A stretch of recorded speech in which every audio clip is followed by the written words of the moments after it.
বাঁচাও বাঁচাও, আমাকে বাঁচাও, আমি চলে যাচ্ছি, আমাকে বাঁচাও, আমাকে বাঁচাও। আরে ভাইয়া ভাইয়া, এখানে খবর থেকে আওয়াজ আসতেছে। হ্যাঁ, আমিও তো শুনতেছি এখানে খবর থেকে আওয়াজ আসতেছে। চল চল তাড়াতাড়ি বাবাকে গিয়ে জানাই।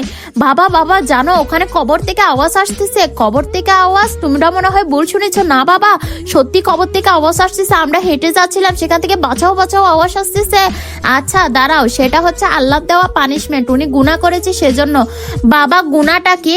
আচ্ছা ঠিক আছে, আমি তোমাকে গুনাহটা পরে বলতেছি। তার আগে তুমি 100 টাকা নিয়ে গিয়ে তুমি আমার জন্য একটা জুস আর তুমি আমার জন্য একটা বিস্কিট নিয়ে আসো।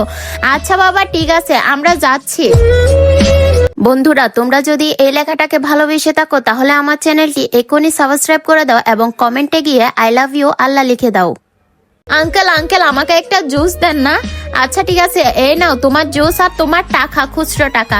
এই নাও নিয়ে যাও। আঙ্কেল আঙ্কেল, আমাকে 2টা বিস্কিট দেন। আচ্ছা ঠিক আছে, এই নাও তোমার বিস্কিট 2টা, আর এই নাও তোমার খুচরো টাকা। এই নাও নিয়ে যাও মা। আরে বাহ, এখানে তো দোকানদার আঙ্কেল আমাকে 20 টাকা বেশি দিয়ে দিয়েছে। আমি পকেটে রেখে দিই, পরে কিছু খেয়ে নিব। আরে এখানে তো দোকানদার আঙ্কেল আমাকে বেশি টাকা দিয়ে দিয়েছে। যাই ওনাকে গিয়ে বলে আসি, আঙ্কেল আঙ্কেল আপনি আমাকে টাকা বেশি দিয়ে দিয়েছেন।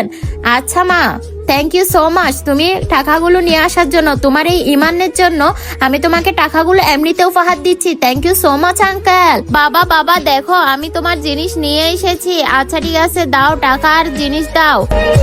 দাও, তুমি আমাকে টাকার জিনিস দাও, আর যে 20 টাকা তুমি পকেটে ঢুকিয়ে রেখেছো সেটাও দাও। আরে বাবা, তুমি কেমনে জানলা?